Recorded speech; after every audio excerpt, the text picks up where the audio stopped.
ભક્ત ગોરા કુંભાર. હું હરિનું નામ લઉં એટલે મને એવું લાગે કે મારી હારે જ છે. એવું જ હોય ગોરા. જ્યારે કોઈ ભક્ત ભગવાનની સાચી ભક્તિ કરે છે ત્યારે ભગવાન એની સાથે જ હોય છે.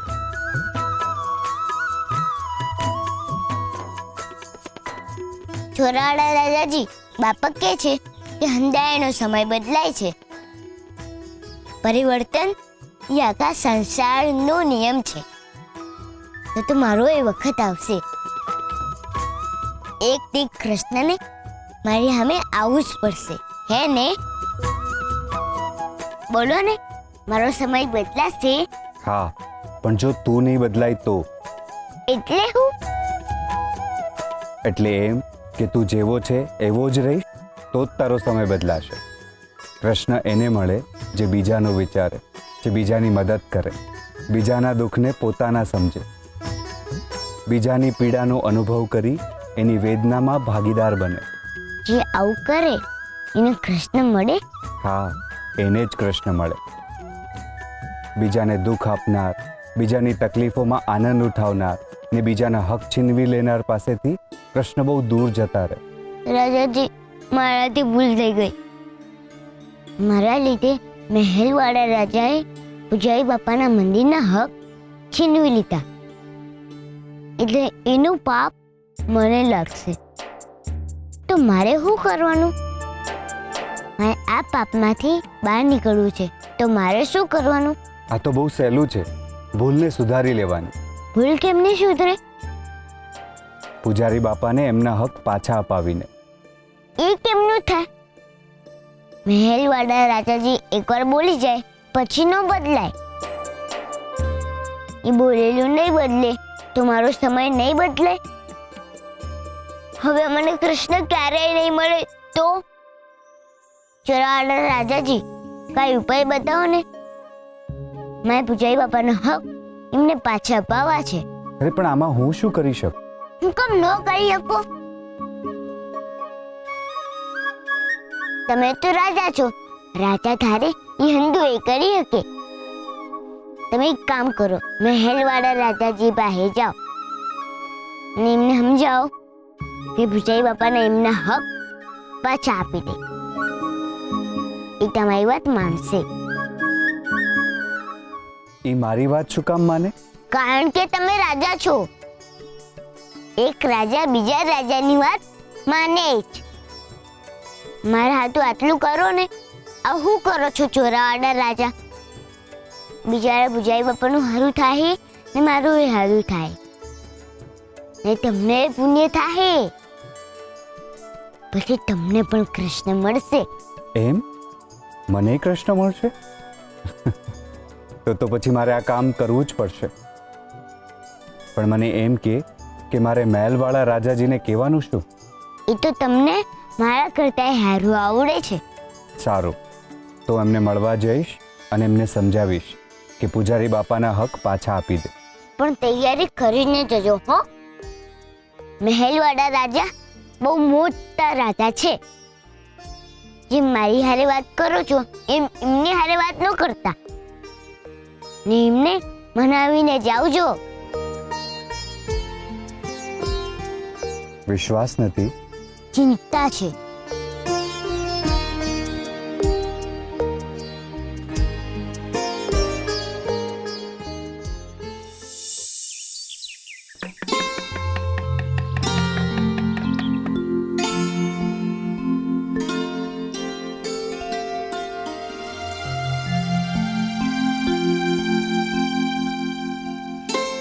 હું થયું બેટા? હું વિચારસ?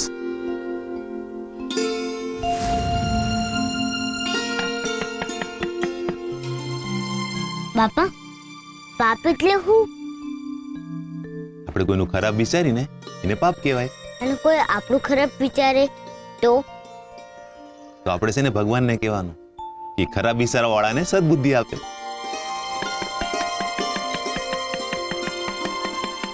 બાપા, ભગવાન પાસે ફરો હોય ને? અને ભગવાન રહ્યા ને એ એનાથી આપણી માણસાઈને ચકાસે.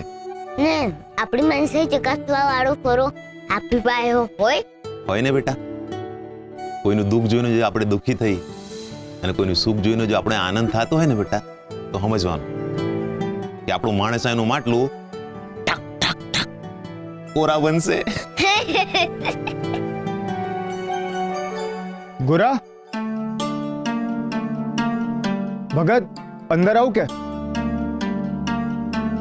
આવો ને ભાઈ, આ તો હરીનું ખોરડું છે.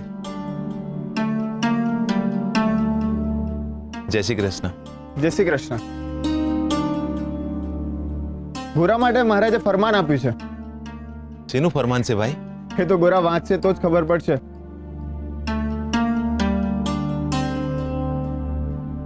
હું લખ્યું છે બેટા એમાં? માફી પત્ર છે બાપા. મહારાજનો માફી પત્ર? વાંચું બાપા? જય શ્રી કૃષ્ણ ગોરા. જય શ્રી કૃષ્ણ રાજાજી. ગોરા, સૌથી પહેલા તો હું તારી માફી માંગુ છું કે મેં જાહેરમાં લીધેલો નિર્ણય હું બદલી રહ્યો છું. ગિરધરદાસે કરેલા એમના પાખંડને કારણે મેં એમની પાસેથી મંદિરના બધા જ હકો પાછા લઈ લીધા છે અને મારો એ નિર્ણય મને અત્યારે પણ યોગ્ય લાગે છે. પરંતુ મેં ગુસ્સામાં લીધેલા નિર્ણય પર શાંત ચિત્તે ચિંતન કરતા મને સમજાયું કે આ નિર્ણય લેવામાં ઉતાવળ કરી છે. હું આ રાજ્યનો રાજા છું, એટલે આ નગરમાં બનતી દરેકે દરેક સારી અને નરસી ઘટનાઓનું ઉત્તરદાયિત્વ મારું છે. ગોરા, ગિરધરદાસને મળેલ સજામાં ક્યાંક ને ક્યાંક તું નિમિત્ત બની રહ્યો છે અને તારા જેવો પરોપકારી ભક્ત આવી ઘટનાનો દૂર સુધી પણ ભાગીદાર બને તો એનું પાપ મને પણ લાગે. તું ખૂબ જ પારદર્શક અને નિખાલસ ભક્ત છે.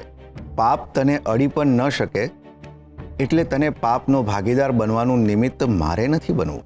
એટલે જ હું ઈચ્છું છું કે ગિરધરદાસને મેં આપેલી સજામાંથી હું મુક્ત કરું અને એમને એમના કૃષ્ણ મંદિરના હકો પાછા સુપ્રત કરી દઉં.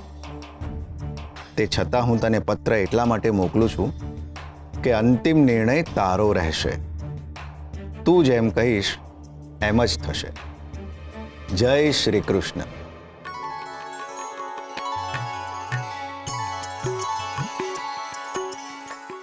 વાહ ચોરા ઓર્ડર રાજા, તમે તો બહુ હોશિયાર છો. એવું શું કર્યું કે ફટાફટ કામ થઈ ગયું? તમારા ઉપર કૃષ્ણની કૃપા લાગે છે.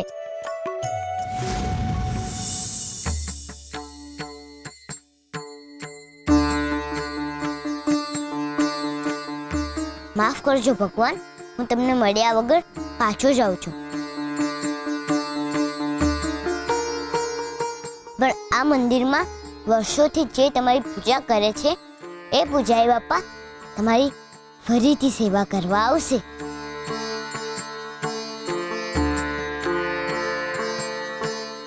રાજાજી એમનો આદેશ પાછો લઈ લીધો છે.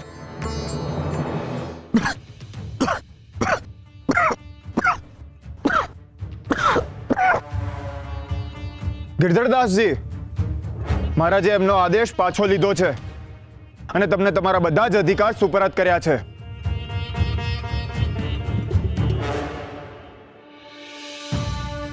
ગોરા, બેટા અહીં આવતો.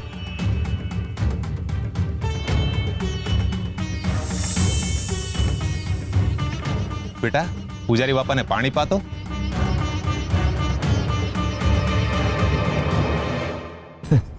ગોરા, આખરે હું જીત્યો ને તું હાર્યો. તારી ભક્તિ પર મારી ભક્તિ ચડિયાતી સાબિત થઈ.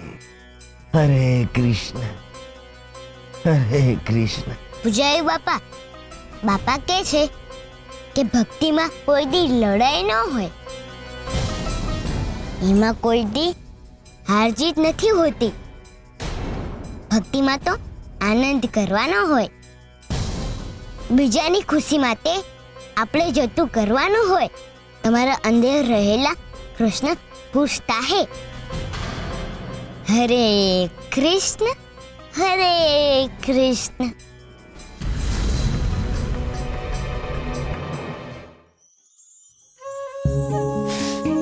માં, હું તને એક વાત પૂછું?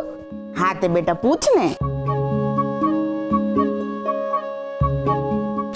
તું સાચું કહેવાની હોય તો પૂછું.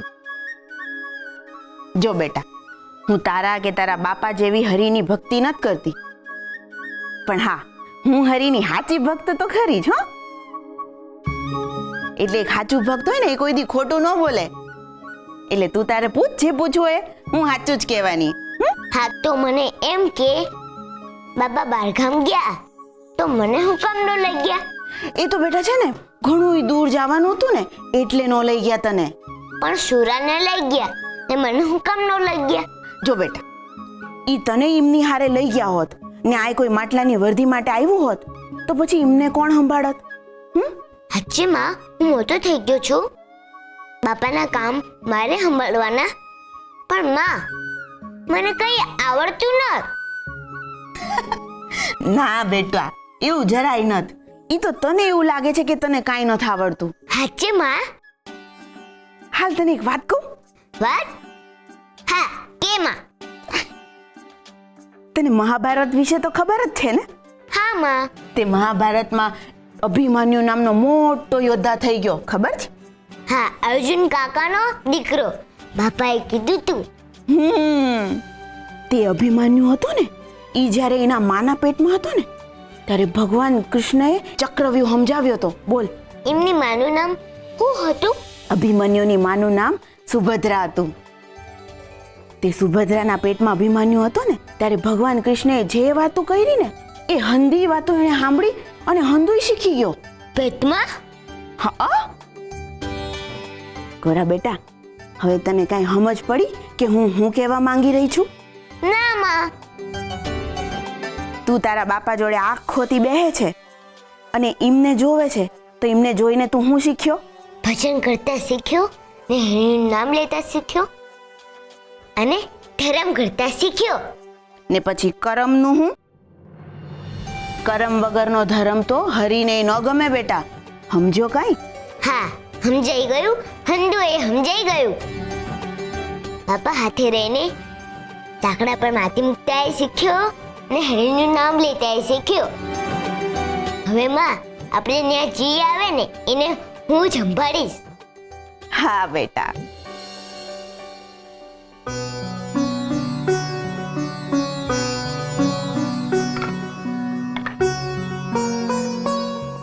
પરમા ભગત ઘરમાં છે?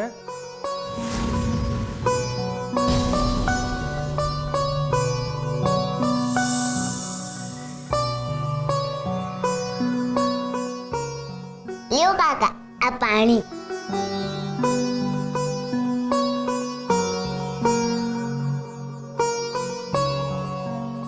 બોલો કાકા, શું જોઈએ તમારે? કેમ ગોરા, પરમાની અવેજી પૂરે છે? બાપા બહારગામ ગયા છે. ઈનો આવે ને ત્યાં લગી હંધાયા કામ મારે સંભાળવાના છે. બોલો, શું જોઈએ તમારે? નાના ભગત, મારે છે ને 20 માટલા જોઈએ છે. આ ઉનાળો આવે છે એટલે ગામમાં દરેક જગ્યાએ પાણીયારું બનાવવાનું છે, જેથી તરસ્યા પક્ષીઓને પીવાનું પાણી મળે. કાકા, તમે ચિંતા ન કરશો, 20 માટલા બની જાય. તરસા પક્ષીઓને પાણી પીવડાવું એ તો સેવાનું કામ કહેવાય ને. હા બેટા, એને સેવા જ કહેવાય. કાકા, તમારે આ કામમાં મારી જરૂર પડે ને તો હું આવી જઈશ. માં, મને જવા દઈશ ને કાકા પાસે સેવા કરવા? હા બેટા, જાજે. હા કાકા, બાપા કહે છે કે સેવાના કામમાં કોઈ દી પાછી પાણી ન કરાય, રેનું કામ હરખથી કરાય. વાહ ગોરા, તું બહુ નસીબદાર છે. આટલી નાનકડી ઉંમરમાં આટલી સમજણ એ કોઈ સામાન્ય વાત નથી. ભાઈ, એ તો જેના પર વીતતી હોય ને એને જ ખબર પડે. તમને એવું લાગે છે કે મારો ગોરા નસીબદાર છે, પણ સાચી વાત તો એ છે કે એ જન્મ્યો ને એ દીથી જ એનું નસીબ ફૂટલું છે. ભાઈ, તમે મારી એક મદદ કરી આપો ને તો હું આજીવન તમારી આભારી રહીશ. કેવી મદદ બેન? તમે તો અગમ નિગમના જાણકાર છો, મારા ગોરા હાટું ભવિષ્ય જોઈ આપો ને, કે કેદી એના દુઃખનું મરણ થાય અને સુખનો જન્મ થાય. બેન, તમે મને શરમમાં મૂકી રહ્યા છો. તમને તો જાણ જ છે કે મારી અજ્ઞાનતાને કારણે આ ગોરાએ કેટલાય જન્મદિવસ ઘરે રહીને તકલીફ ભોગવવી પડી છે. મને માફ કરો બેન, પણ હું મારી અજ્ઞાનતાનું ફરીથી પ્રદર્શન કરવા નથી માંગતો. ભાઈ, હું તમારા જેટલી સમજુ નથી, પણ એટલું તો સમજુ જ છું કે માણસમાંથી અહંકાર નીકળી જાય ને એટલે એની હારે જ એની અજ્ઞાનતા પણ આપમેળે જ નીકળી જાય છે. ને વિદ્યા તો તમને વરેલી છે, એટલે ગોરા હાટું ભવિષ્ય ભાખવું એ તમારા માટે કઈ મોટી વાત ન કહેવાય. એક માની વિનંતી છે, મારા ગોરા હાટું ભવિષ્ય ભાખી આપશો ને તો હું તમારો બહુ મોટો પાડ માનીશ. જ્યારથી મને મારી અજ્ઞાનતાની જાણ થઈ છે ત્યારથી મેં ભવિષ્ય જોવાનું બંધ કર્યું છે.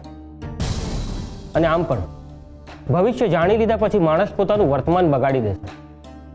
માણસે હંમેશા પોતાના ભવિષ્યની ચિંતા કર્યા વગર વર્તમાનનો આનંદ લેવો જોઈએ. તમને પણ જો વર્તમાનમાં કોઈ તકલીફ હોય તો મને જણાવો, હું તમારું માર્ગદર્શન કરીશ.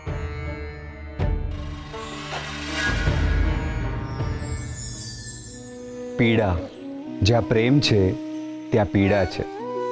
તરસ વિના તૃપ્તિ નથી. કોઈને પામવા માટે તમે કઈ હદ સુધી જઈ શકો છો એ જ નક્કી કરે છે કે તમે એને કઈ હદ સુધી ચાહો છો. આખું એ જગત જે અત્તરને માણે છે એ જ અત્તરને જોઈને પતંગિયા વ્યથા અનુભવે છે, કારણ કે એ કારણ છે પોતાના પ્રિય ફૂલ સાથેના વિયોગનું.